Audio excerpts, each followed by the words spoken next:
Assalamualaikum warahmatullahi wabarakatuh. Alhamdulillah, nahmaduhu wa nasta'inuhu wa nastaghfiruh wa na'udzu billahi min shururi anfusina wa min sayyiati a'malina. May yahdihillahu fala mudilla lahu wa may yudlil fala hadiya lahu. Asyhadu an la ilaha illallah wahdahu la syarika lah wa asyhadu anna Muhammadan abduhu rasuluh. Ya ayyuhalladzina amanu taqullaha haqqa tuqatih wa la tamutunna illa wa antum muslimun. Ya ayyuhan nasu taqu rabbakum alladzi khalaqakum min nafsin wahidah wa khalaqa minha zawjaha wa batha minhuma rijalan katsiran wa nisaa'a.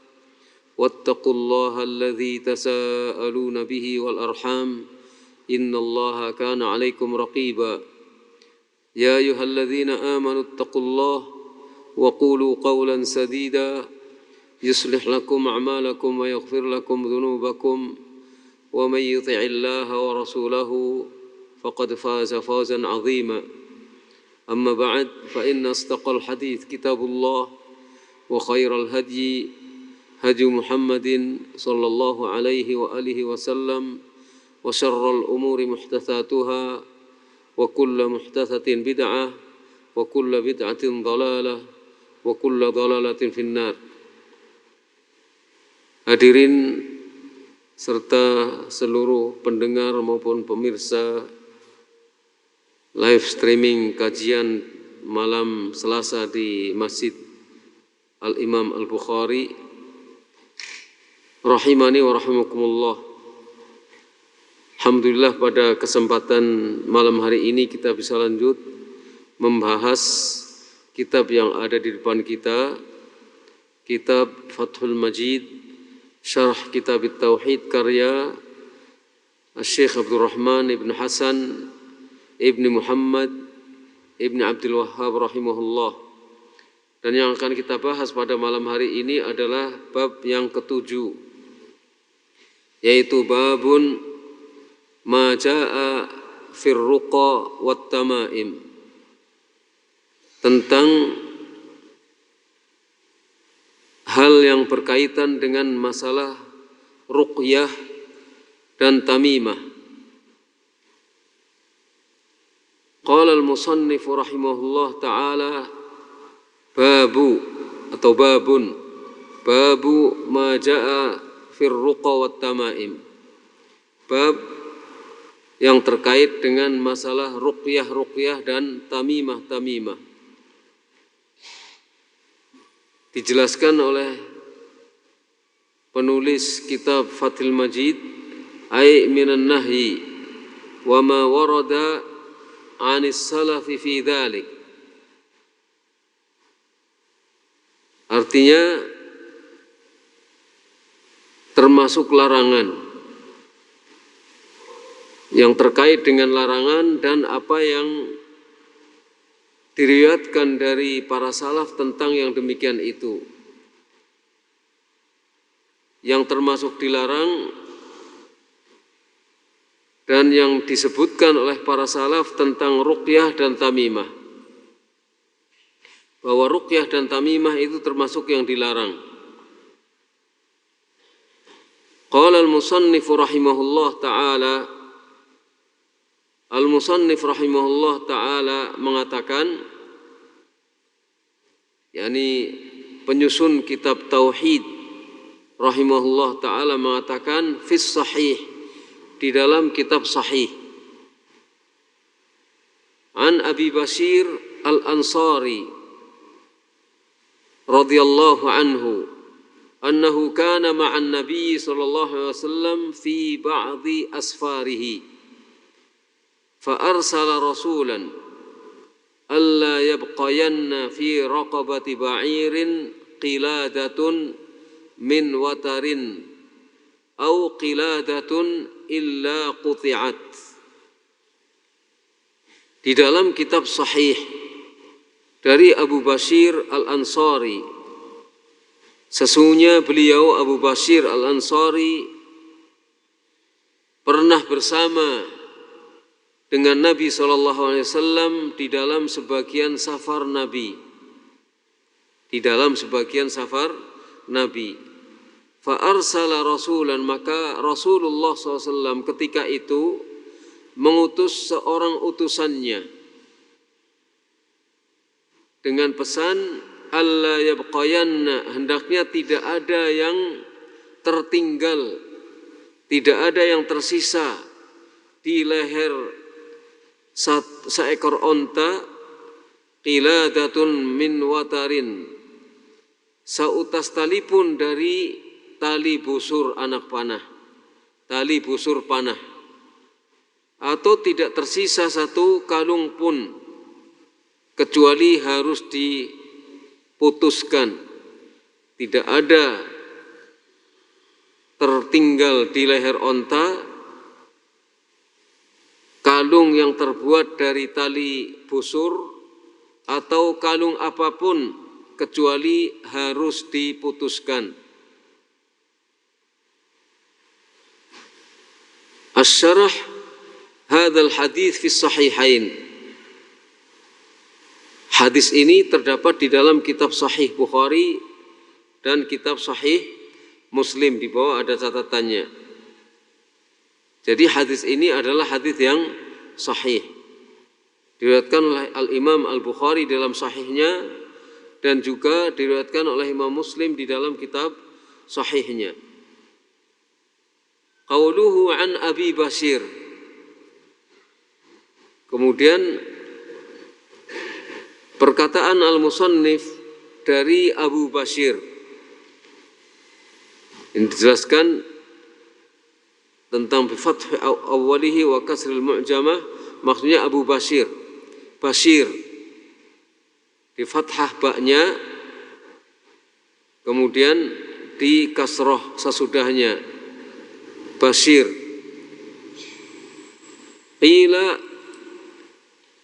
ada yang mengatakan ismuhu Qais ibnu Ubaid, namanya ada yang mengatakan Qais ibnu Ubaid. Qalahu Ibnu Sa'ad, yang mengatakan demikian adalah Ibnu Sa'ad.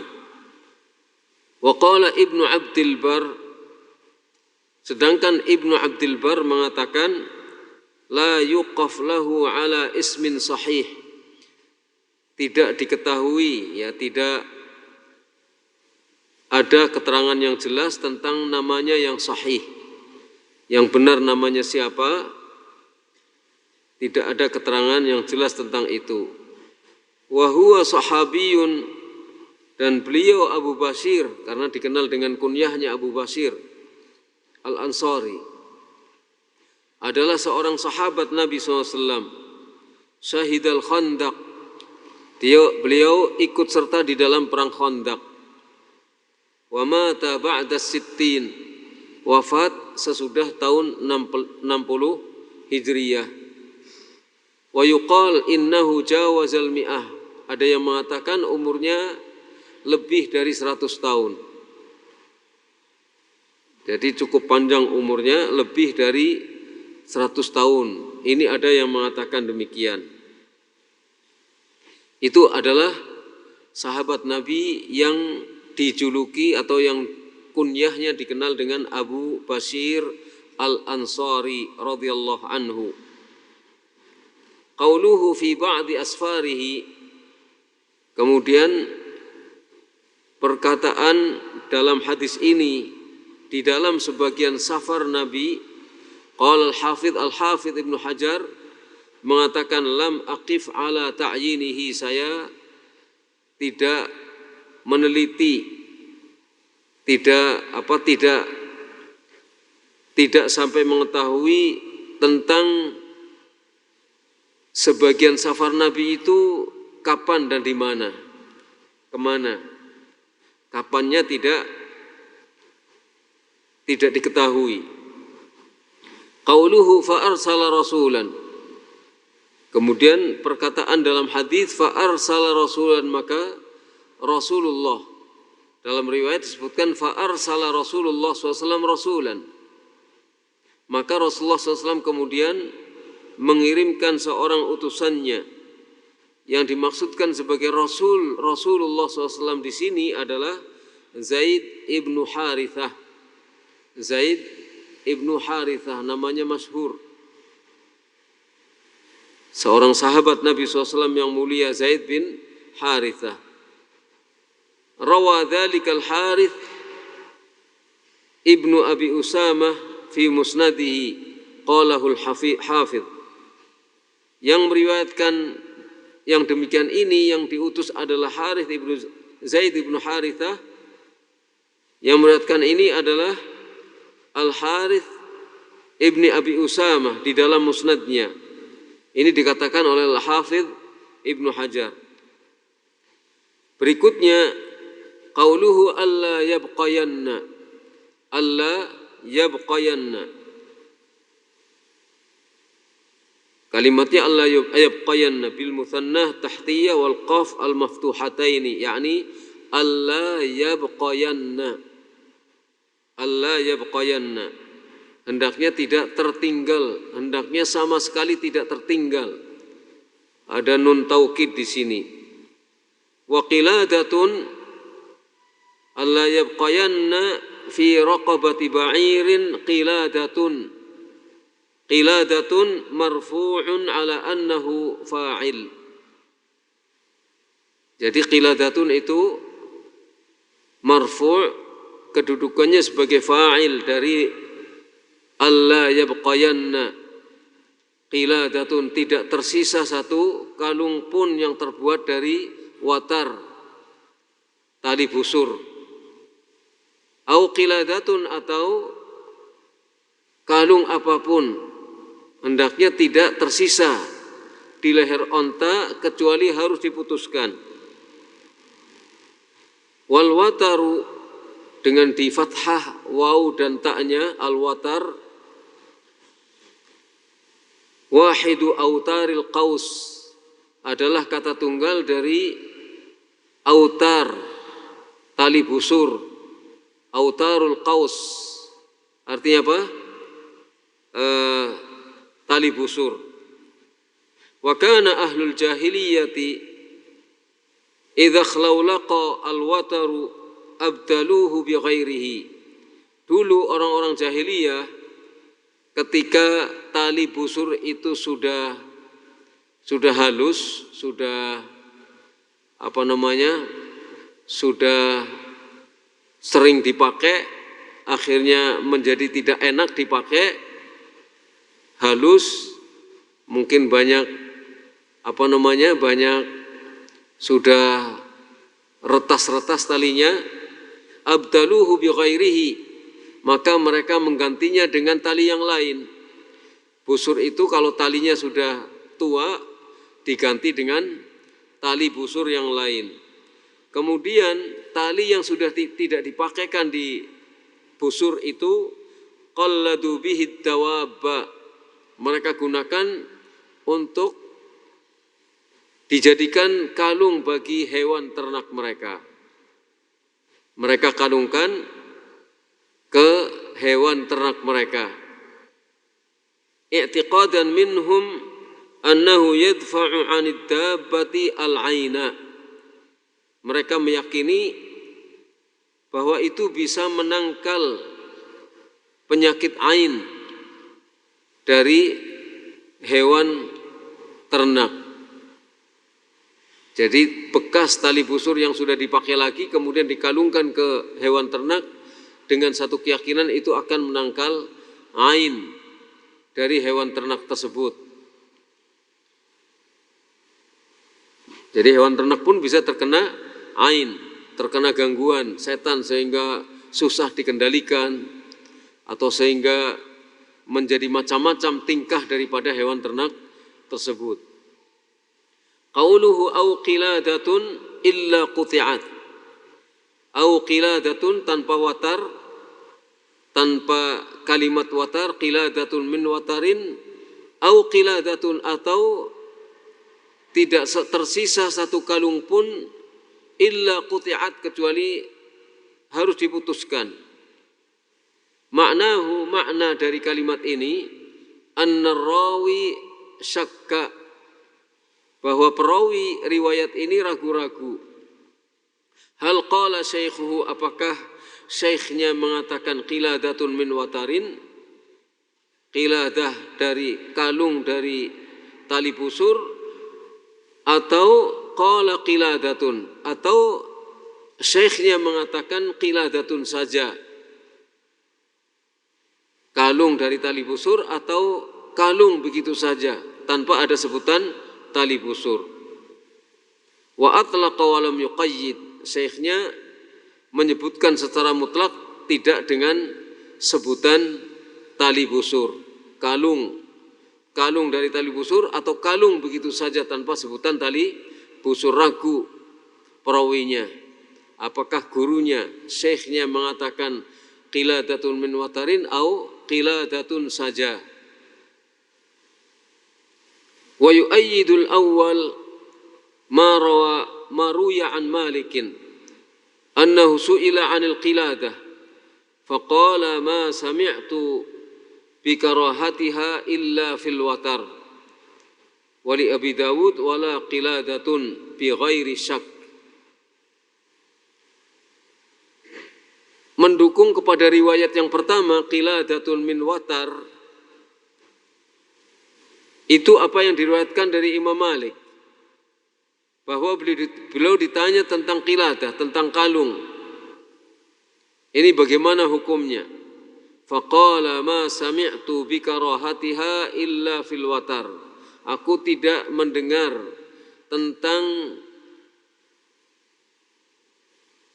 karahahnya, tentang dibencinya kalung itu, kecuali itu terkait dengan watar, kecuali terkait dengan tali busur. Aku tidak mendengar bahwa tali itu dilarang atau dibenci kecuali jika terkait dengan tali busur. Tapi dalam riwayat Abu Dawud disebutkan wala qiladatun, bukan pakai au tapi pakai wala qiladatun. Hendaknya tidak tersisa di leher onta satu kalung pun dari tali busur dan kalung apapun. Jadi dengan kata wa, dan ini tidak menunjukkan keraguan. Tali busur yang enggak boleh, kalung dari tali busur yang enggak boleh, kalung apapun juga tidak boleh menurut riwayat Abu Dawud. Bi ghairi syakkin, tanpa ada keraguan di dalam meriwayatkan riwayat ini. Itu beberapa riwayat yang ada terkait dengan masalah mengalungkan sesuatu di leher onta, apakah kalung dari tali busur ataukah kalung apapun, asal itu dimaksudkan untuk menangkal penyakit, maka itu tidak diperbolehkan. Dan Nabi melarang itu terjadi dan memerintahkan kepada utusannya untuk memutuskan tali yang terkalungkan di leher onta atau di leher hewan ternak. Qala al-Baghawi fi syarh as-sunnati ta'awwala Malikun amrahu alaihi salatu wassalam biqat'i al-qala'id ala annahu min ajlil 'ain. Imam Malik menafsirkan tentang perintah Nabi SAW untuk memutuskan kalung yang mengikat leher hewan atau onta, karena itu disebabkan untuk menangkal penyakit ain. Wa dzalika annahum kanu yasudduna tilkal autar wat-tama'im wal qala'id wa yu'alliquna 'alaiha al-'uwadh yadhunnuna annaha ta'simuhum minal afat. Yang demikian itu karena mereka mengikatkan tali-tali busur itu dan mengalungkan tamimah-tamimah serta kalung-kalung, kemudian mengalungkan ke hewan-hewan ternak itu al-'uwadh, jimat-jimat, sesuatu yang dianggap bisa melindungi. Yadhunnun, mereka menyangka bahwa hal-hal itu, kalung, tamimah, jimat, itu bisa melindungi mereka dari penyakit-penyakit. Fanahahumun Nabi SAW anha, maka Nabi SAW melarang dari yang demikian itu. Wa a'lamahum annaha la taruddu min amrillahi syai'a. Nabi SAW memberitahukan kepada mereka bahwa tamimah-tamimah, kalung-kalung yang dikalungkan untuk menangkal penyakit itu tidak bisa menolak ketetapan Allah sama sekali. Qala Abu Ubaid,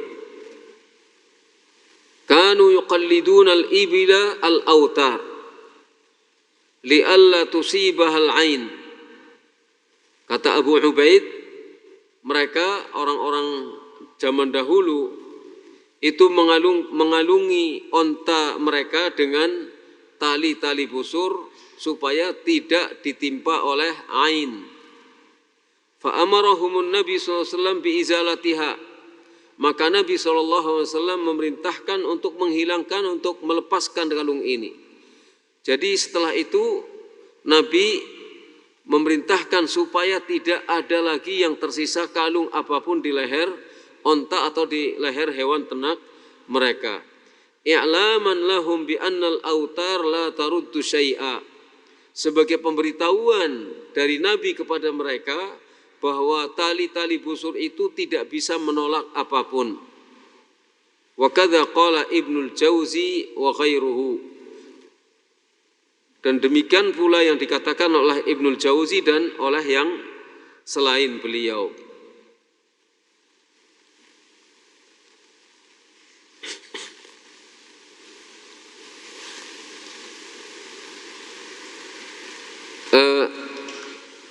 Ada satu catatan yang dikatakan oleh Syekh Muhammad Hamid Al-Fiqi. Beliau menjelaskan aslu makna al-qiladah ma yudha fil unuqi min al-hulli waz-zinati lin-nisa.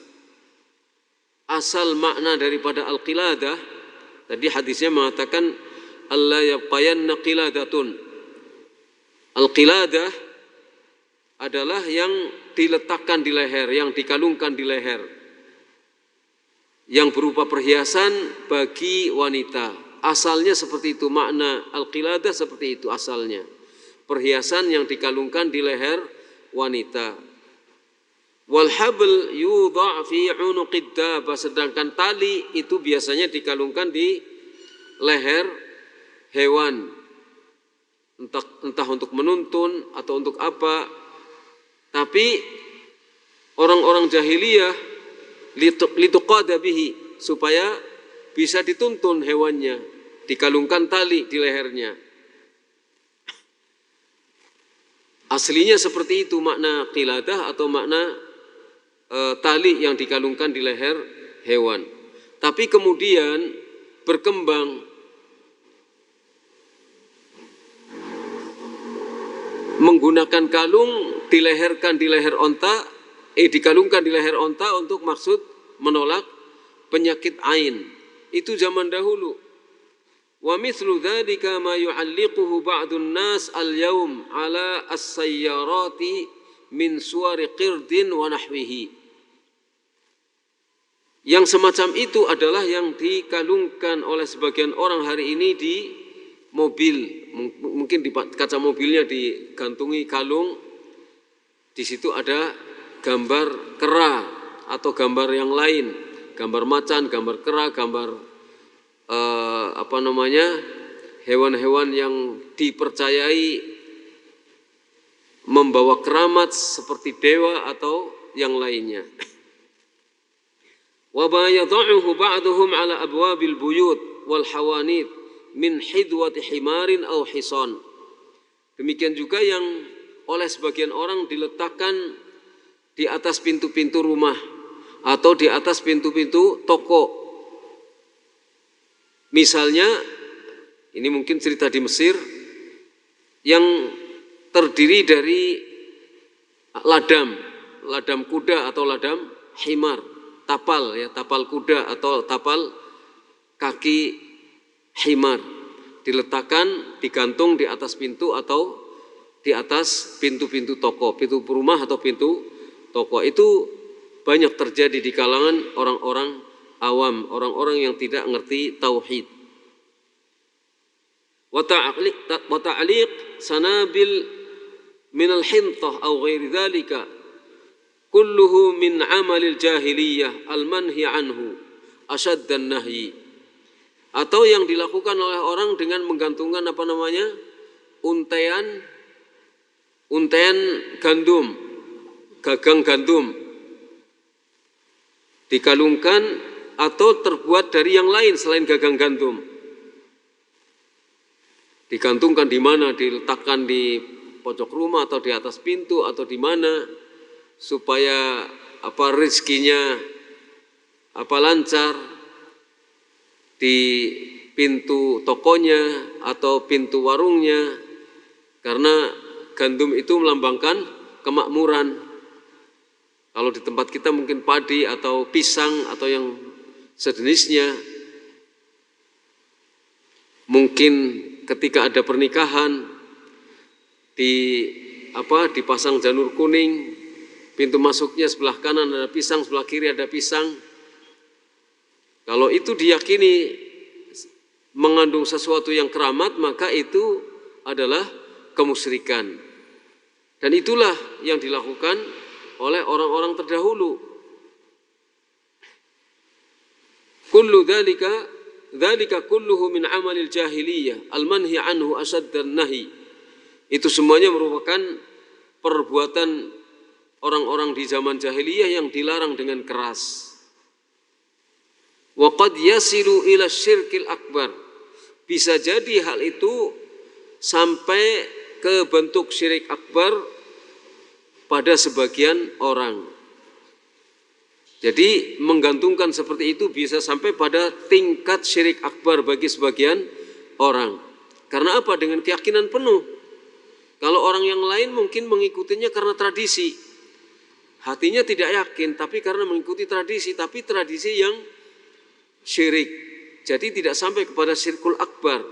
Tapi pada sebagian kalangan mungkin bisa sampai kepada tingkat syirik akbar kalau itu diyakini dengan penuh bahwa itu mendatangkan manfaat atau menolak madharat.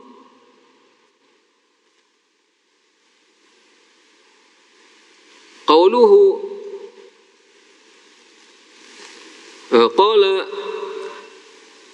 al-hafidh wa yu'ayyiduhu hadithu Uqbah ibnu Amir, hadithu Uqbah ibn Amir rafa'ahu man ta'allaqa tamimatan fala atammallahu lahu, rawahu Abu Dawud. Ini sudah dibahas di bab yang terdahulu. Jadi Al-Hafidh mengatakan ini didukung oleh hadis Uqbah ibnu Amir yang dinyatakan marfu', yaitu yang berbunyi man ta'allaqa tamimatan fala atammallahu lahu. Barang siapa yang mengandungkan tamimah, maka Allah tidak akan menjadikannya sempurna. Dia akan tetap menjadi orang yang kurang. Hadis diriwayatkan oleh Abu Dawud. Takhrijnya sudah dibahas pada bab yang sebelumnya. Wahia ma 'ulliqa min al-qala'id khasyatal 'ain wa nahwu dzalik. Intaha. Dan tamimah itu adalah sesuatu yang dikalungkan berupa kalung untuk menghilangkan atau menangkal penyakit ain. Itu yang dinamakan sebagai tamimah. Jadi kalung yang diyakini mempunyai kekuatan gaib atau diyakini memiliki kekuatan karomah, punya keramat, itu tamimah. Bentuknya bisa macam-macam. Ada benang dikalungkan, kemudian bandulnya ada kulit, di dalamnya mungkin ada raja-raja, ada tulisan-tulisan, ada huruf-huruf. Itu juga disebut sebagai tamimah.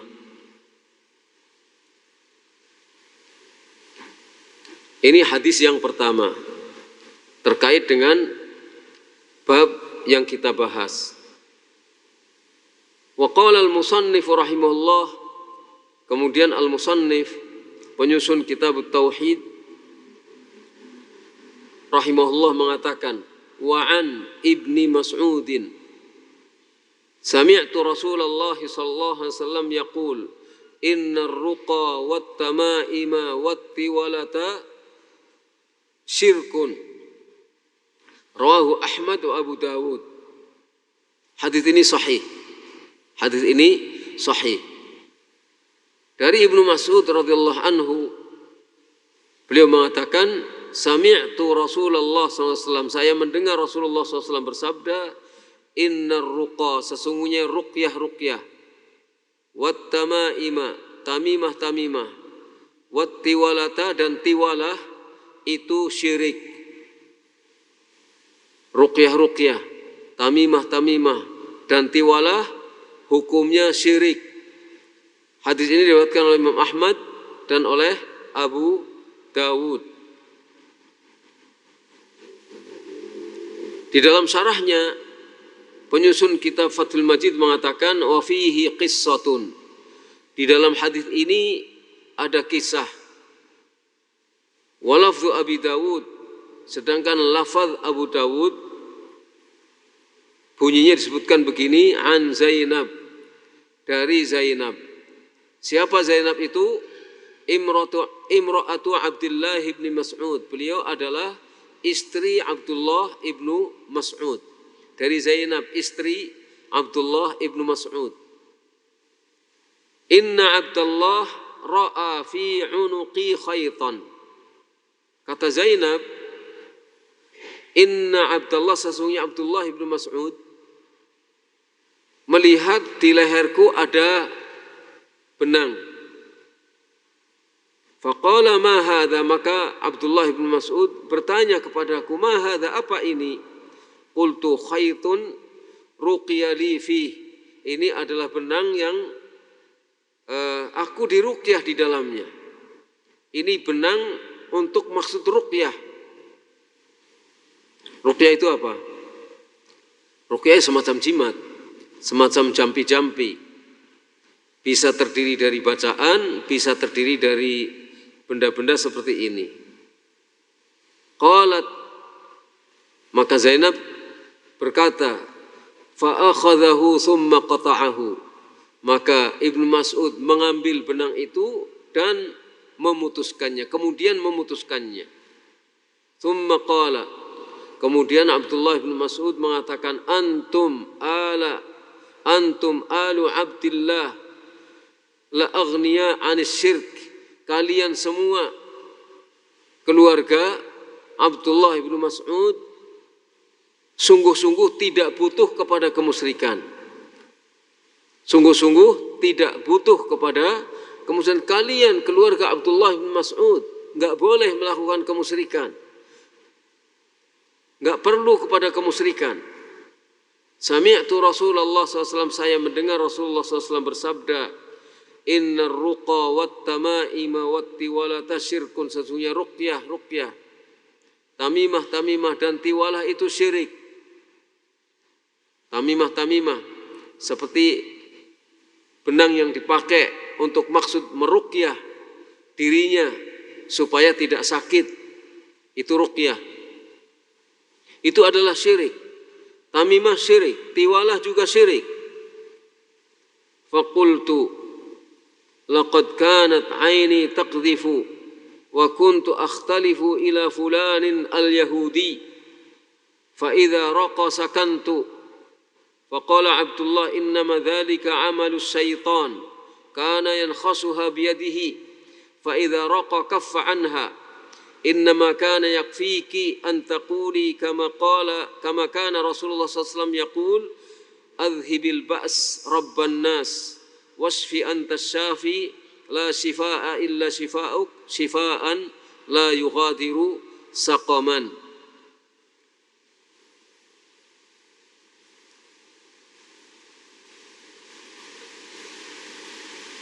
Fakultu, maka ketika Ibnu Mas'ud mengatakan hadis yang didengar dari Rasulullah SAW tadi, aku mengatakan kepada Ibnu Mas'ud, laqad kanat aini taqdhif, mataku itu tertimpa sesuatu sehingga sakit. Mataku itu terkena sesuatu sehingga mataku jadi sakit. Wa kuntu akhtalifu ila fulan al-Yahudi, saya sering pergi ke seorang fulan, orang Yahudi, untuk meruqyah, untuk mengobati penyakit mataku. Fa idza raqa sakantu, kalau dia meruqyah maka aku menjadi tenang, mataku tidak sakit. Atau sakanat, ya, sakanat. Fa idza raqa sakanat, ketika dia orang Yahudi itu meruqyahku, maka mataku menjadi tenang, menjadi tidak sakit. Faqala Abdullah, maka Abdullah mengatakan, innama dzalika amalus syaitan, sesungguhnya itu adalah perbuatan setan. Kana yankhasuha, setan itu mencocok-cocok matamu ini.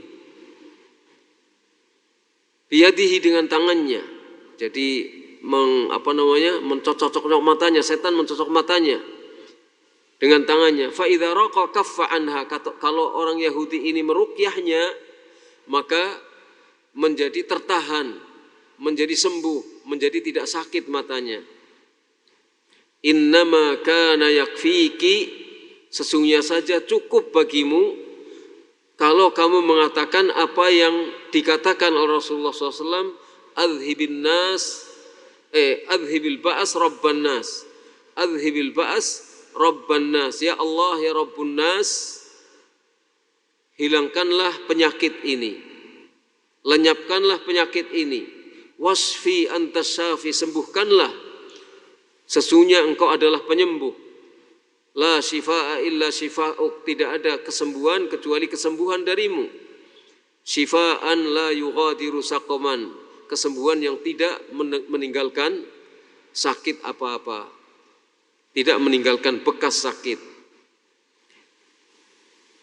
Jadi ketika istrinya dulu suka pergi ke orang Yahudi, diarahkan oleh Ibnu Mas'ud supaya mengucapkan doa seperti yang diucapkan Rasulullah SAW, doa ruqyah.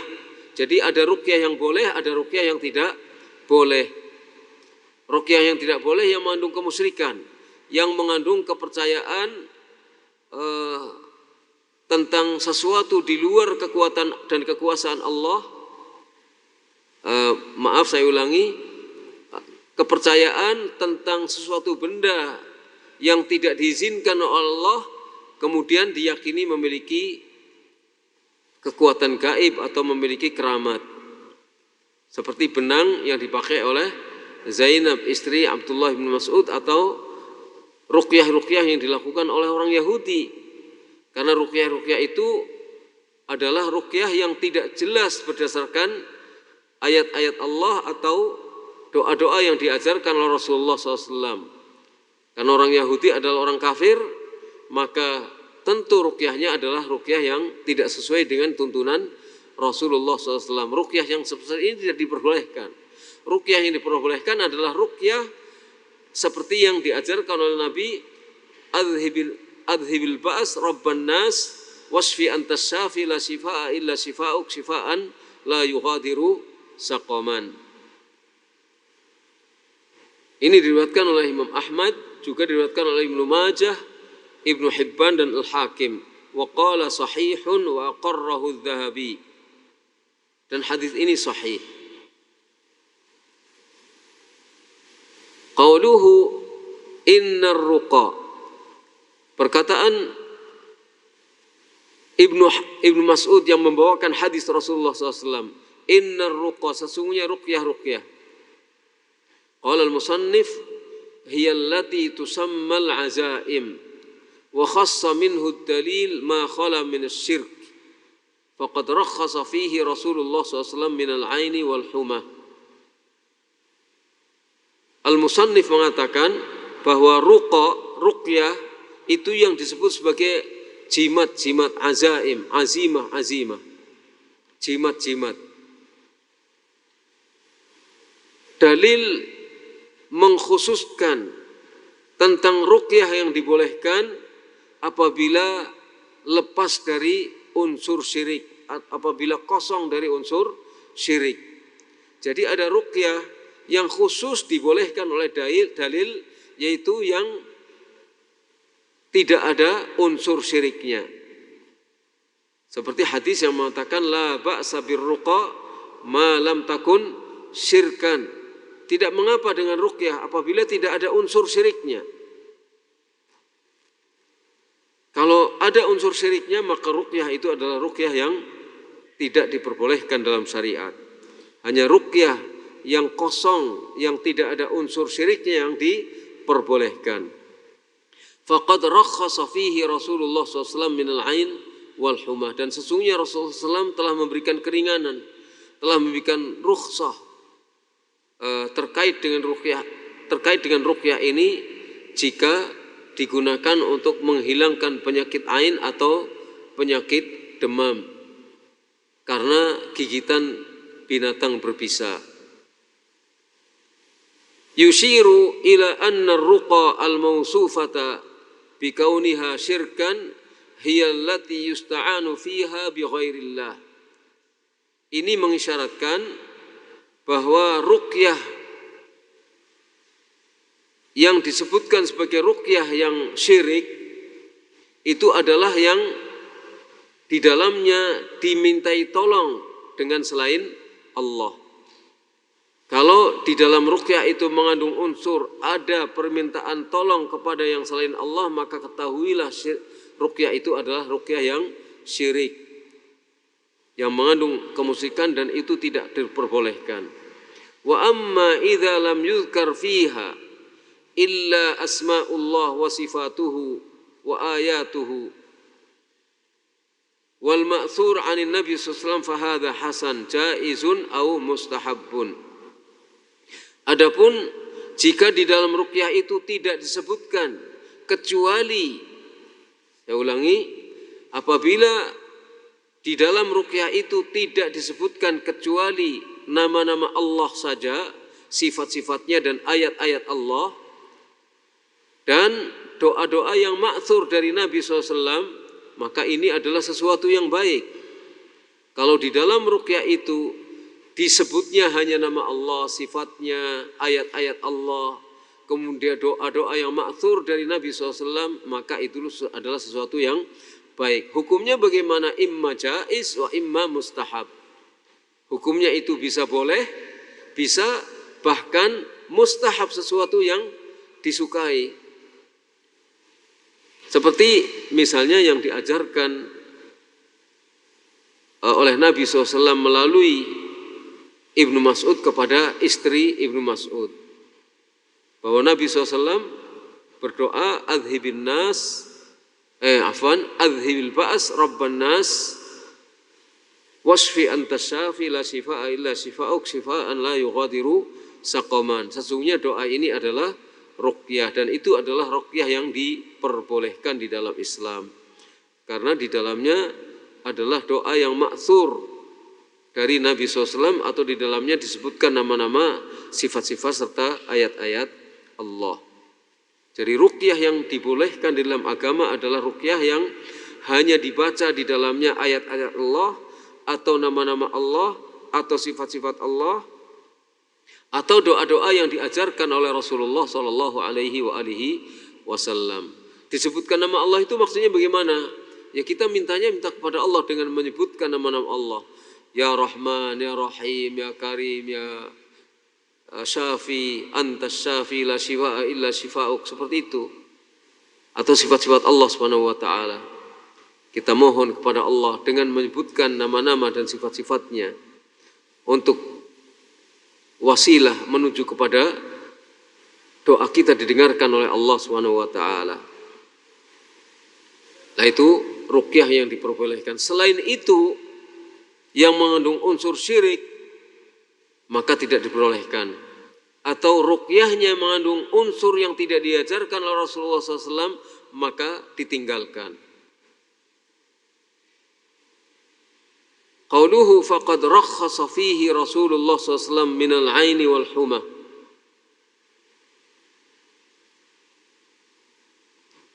Perkataan bahwa Nabi SAW telah memberikan rukhsah di dalamnya untuk penyakit ain dan penyakit demam karena gigitan binatang berbisa, kama taqaddam, sebagaimana sudah dijelaskan di bab yang terdahulu, fi bab man haqqaqat tauhid, di dalam bab barang siapa yang mewujudkan tauhid dalam kehidupan yang nyata. Wa kadza rakhasa fir ruqa min ghairiha, begitu juga Rasulullah SAW memberikan rukhsah di dalam masalah ruqyah ini untuk yang selain penyakit ain dan penyakit humah. Rasulullah juga memberikan rukhsah bukan hanya untuk penyakit ain dan bukan hanya untuk penyakit tergigit binatang berbisa, tapi juga Rasulullah memberikan rukhsah untuk penyakit-penyakit yang lain. Kama fi sahih Muslim, sebagaimana disebutkan dalam sahih Muslim, an Auf ibn Malik, dari Auf ibn Malik, kunna narqi fil jahiliyah faqulna ya Rasulullah kaifa tara fi dhalik, faqala a'ridu alayya raqakum la ba'sa birruqa ma lam takun syirkan wa fil bab ahaditsu katsiratun. Ini diriwayatkan oleh Imam Muslim. Kami pernah meruqyah pada zaman jahiliyah. Faqulna, maka kami bertanya kepada Rasulullah, ya Rasulullah, bagaimana engkau melihat hal itu? Faqala a'ridu alayya ruqakum, perlihatkan kepada kami bagaimana ruqyah kalian itu. Jadi coba seperti apa ruqyah kalian. La ba'sa birruqa ma lam takun syirkan, tidak mengapa dengan ruqyah itu selama tidak mengandung unsur syirik. Jadi ruqyah kalau tidak mengandung unsur syirik maka tidak mengapa. Artinya ini diperbolehkan tidak hanya untuk menangkal penyakit ain atau tidak hanya untuk menangkal penyakit demam karena gigitan serangga berbisa, tapi bisa untuk yang lain-lain. Selama ruqyah itu tidak mengandung unsur syirik maka itu tidak mengapa, itu diperbolehkan. Dalam bab ini terdapat banyak hadis.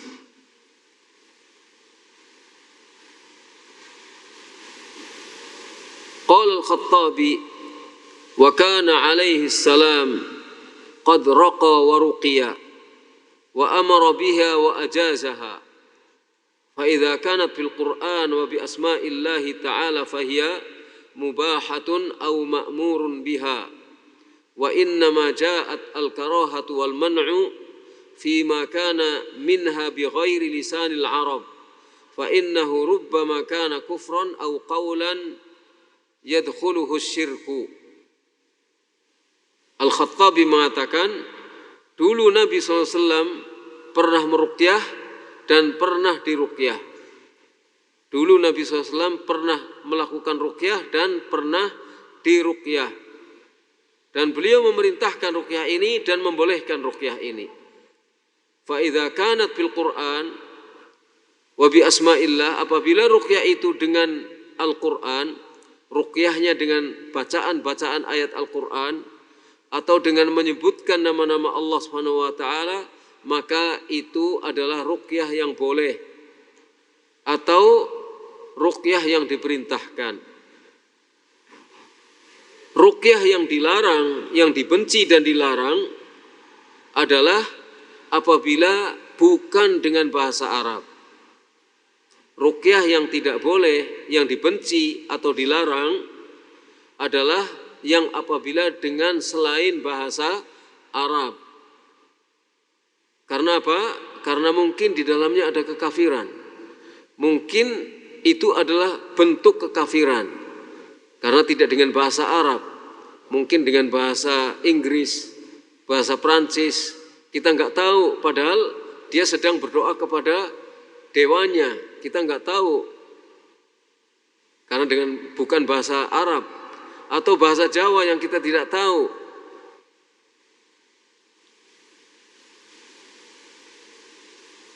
Atau khawatir di dalamnya ada kalimat-kalimat atau kata-kata yang dimasuki oleh kemusyrikan. Kalau selain dengan bahasa Arab dikhawatirkan, maksudnya selain bahasa Arab adalah doa-doa yang ma'thur dari Nabi SAW atau doa-doa yang tidak menyimpang. Khawatir nanti ada kemusyrikan yang masuk ke dalamnya. Kan nggak tahu. Antum dengan bahasa Jawa nggak tahu. Bahasa yang tinggi lagi, bahasa Jawa yang tinggi, kita nggak tahu maksudnya apa. Kadang dengan bahasa Melayu atau bahasa Indonesia yang mungkin dengan bahasa yang yang bermacam-macam, kita juga tidak tahu maksudnya apa ini. Jangan-jangan ada unsur kemusyrikan yang masuk di dalamnya, ada unsur kekafiran, maka itu menjadi dibenci dan tidak disukai serta dilarang kalau ternyata mengandung unsur kemusyrikan atau kekafiran.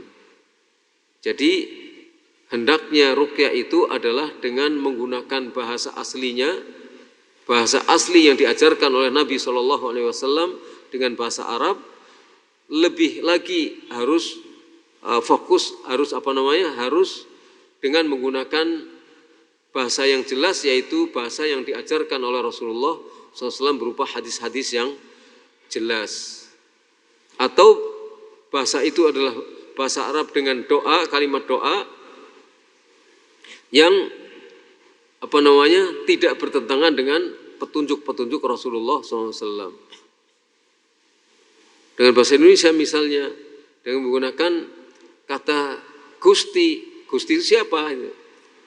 Karena Gusti itu maknanya banyak. Mungkin Gusti Allah, mungkin Gusti siapa. Yang disebutkan ya Gusti misalnya. Mungkin bukan Gusti Allah, tapi yang lainnya. Jadi itu kemungkinan mengandung sesuatu yang kemasukan oleh unsur-unsur yang tidak dibenarkan atau bertentangan dengan syariat.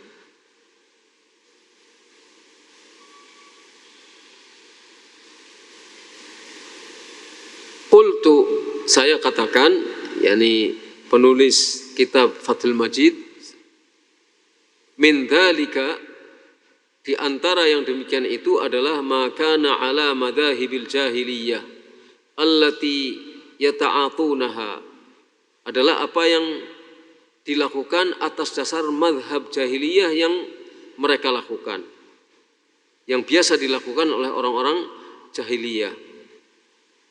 Jadi di antara yang tidak diperolehkan di ruqyah itu adalah yang dilakukan sesuai dengan madhabnya orang-orang jahiliyah yang biasa dilakukan oleh orang jahiliyah, dan dianggap itu bisa menghilangkan penyakit-penyakit.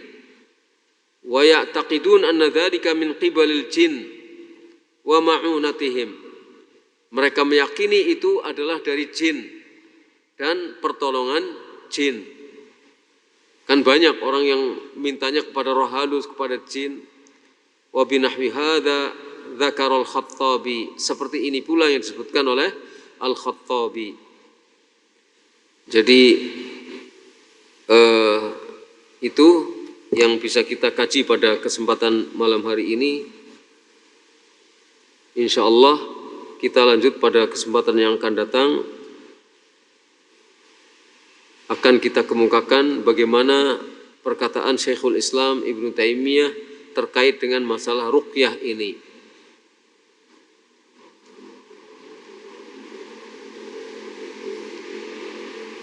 Atau kita selesaikan dulu. Kita selesaikan sampai kepada masalah tamimah, tanggung. Wa qala Syekhul Islam,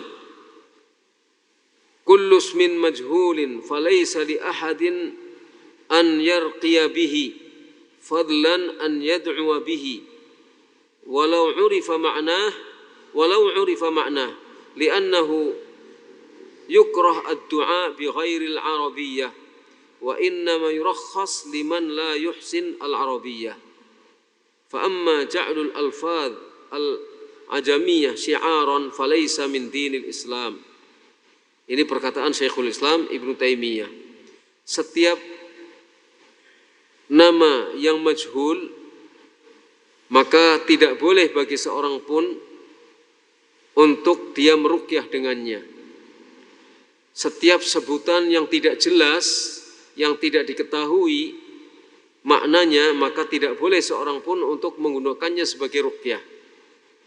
Apalagi berdoa dengan sebutan yang majhul tadi, meskipun maknanya diketahui. Meskipun maknanya diketahui. Li'annahu yukrah ad-du'a bi ghairil arabiyyah, karena tidak disukai berdoa dengan yang selain bahasa Arab. Berdoa dengan selain yang bahasa Arab itu tidak disukai.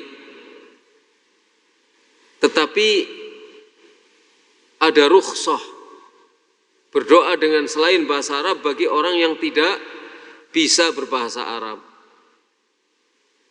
Adapun menjadikan lafaz-lafaz asing sebagai syiar, lafaz-lafaz asing sebagai syiar, maka itu tidak termasuk dinul Islam. Menggunakan syiar-syiar selain menggunakan syiar-syiar dengan lafaz-lafaz asing yang tidak berbahasa Arab, itu adalah bukan termasuk dinul Islam. Wa qala As-Suyuti rahimahullah mengatakan, wa ajma'al ulama'u ala jawazir ruqa 'inda ijtima'i thalathati syurut. Para ulama berijma', bersepakat atas bolehnya ruqyah ketika berkumpul 3 syarat. Jadi para ulama bersepakat atas boleh ruqyah apabila berkumpul 3 syarat. 1, ayyakuna bi kalamillahi au bi asma'ihi wa sifatihi. 1, apabila dengan kalam Allah atau dengan nama-nama dan sifat-sifat Allah. Ini yang pertama. Yang kedua, wa bil lisanil arabi wa bima yu'rafu ma'nahu. Dengan bahasa Arab dan dengan sesuatu yang maknanya jelas. Yang kedua, yang ketiga, wa an ya'taqida anna ar-ruqyata la tu'athiru bidzatiha bal bi taqdirillah. Syarat yang ketiga ialah meyakini bahwa ruqyah itu bukanlah yang berpengaruh. Bukanlah ruqyah itu sendiri yang berpengaruh, tetapi takdir Allah lah yang menentukan. Jadi 3 syarat ini apabila berkumpul maka ruqyah itu diperbolehkan. 1, dengan kalam Allah atau dengan di dalamnya membutuhkan nama-nama dan sifat Allah. Yang kedua, dengan bahasa Arab atau dengan sesuatu yang jelas maknanya. Yang ketiga, harus diyakini bahwa ruqyah itu bukanlah yang berpengaruh, tetapi yang berpengaruh itu adalah ketetapan dari Allah Subhanahu wa ta'ala. Jadi hendaknya ketika kita meruqyah harus dengan 3 syarat ini. Harus meyakini bahwa bukan ruqyah yang berpengaruh, tetapi yang berpengaruh, yang menyembuhkan, yang menentukan adalah Allah Subhanahu wa ta'ala. Allah yang mentakdirkan. Yang kedua, harus dengan bahasa yang jelas, syukur-syukur dengan bahasa Arab, syukur-syukur dengan ayat-ayat Allah dan nama-nama serta sifat-sifat Allah Subhanahu wa ta'ala. Kalaupun berdoa dengan bahasa kita, ya doalah dengan bahasa yang jelas. Ya Allah, saya akan baca Al-Quran ini, kalam Allah yang suci, sembuhkan orang ini. Itu kan bahasa Indonesia, tapi kan jelas maknanya. Kita minta kepada Allah Subhanahu wa ta'ala. Wallahu a'lam bis-shawab. Nas'alullah yuwaffiqana wa iyyakum. Wa sallallahu ala nabiyyina Muhammad wa ala alihi wa sahbihi ajma'in. Gak ada pertanyaan. Subhanakallahumma bihamdika asyhadu an la ilaha illa anta astaghfiruka wa atubu ilaik. Assalamualaikum warahmatullahi wabarakatuh.